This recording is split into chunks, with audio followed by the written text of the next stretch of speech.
చాలా ఆవేదన భరితంగా బాధతో వారి సభలో మాట్లాడుతూ ఉంటే చూసి సరే వారి బాధ ఏంటో ఒకసారి నేను కూడా మాట్లాడదామని వచ్చాను అధ్యక్ష. కాంగ్రెస్ పార్టీలో 2004 కంటే ముందు వేరే పార్టీలో ఉన్నటువంటి సబితా ఇంద్రారెడ్డి గారిని కాంగ్రెస్ పార్టీలో చేర్చుకొని టికెట్ ఇచ్చి వారిని 5 సంవత్సరాలు ఫుల్ ఫ్లెడ్జ్డ్గా మంత్రి చేసి 2009లో మళ్ళీ టికెట్ ఇచ్చి మళ్ళీ మంత్రి చేసి ఒక దశాబ్ద కాలం అధ్యక్ష అత్యంత ముఖ్యమైనటువంటి పోర్ట్ఫోలియోలు వారికి ఇచ్చి ఒక దశాబ్ద కాలం వారు మంత్రిగా కాంగ్రెస్ పార్టీ చేసింది అధ్యక్ష. 2009 నుంచి 2014 వరకు మంత్రిగా ఉన్నటువంటి సబితా ఇంద్రారెడ్డి గారికి 2014లో కూడా కాంగ్రెస్ పార్టీ టికెట్ ఇచ్చింది అధ్యక్ష. సరే దురదృష్టమో అదృష్టమో 2014లో కాంగ్రెస్ పార్టీ అధికారంలో రాలేదు, టీఆర్ఎస్ పార్టీ అధికారంలోకి వచ్చింది అధ్యక్ష. కాంగ్రెస్ పార్టీ బాగా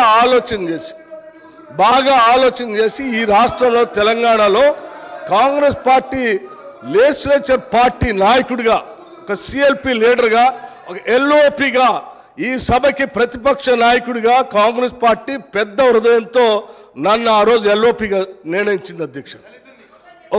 ఒక బలహీన వర్గాల దళిత వర్గానికి సంబంధించిన నన్ను ఒక సిఎల్పి లీడర్గా చేసి ఈ రాష్ట్ర చరిత్రలో ఇంతవరకు సిఎల్పి లీడర్గా ఏ దళితుడిని చేయలేదు అధ్యక్ష. మొట్టమొదటిసారి నన్ను చేసి అక్కడ కూర్చోబెడితే ఒక దశాబ్ద కాలం మంత్రిగా పనిచేసి కాంగ్రెస్ పార్టీలో అన్ని పదవులు అనుభవించినటువంటి సబితా ఇంద్రారెడ్డి గారు నా వెనకుండి నన్ను ఎల్ఓపిగా నిలబెట్టాల్సింది పోయి కేవలం అధికారం కోసం నేను వారి ఇంటికి వెళ్ళి కూడా అడిగాను అధ్యక్ష.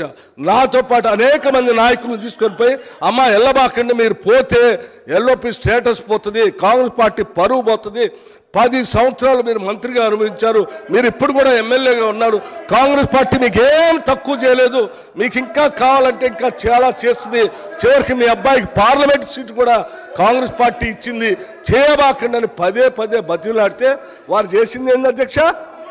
ఒక్కసారైనా ఆలోచన చేశారా? మీరు ఏం ఆలోచన చేశారు అధ్యక్ష?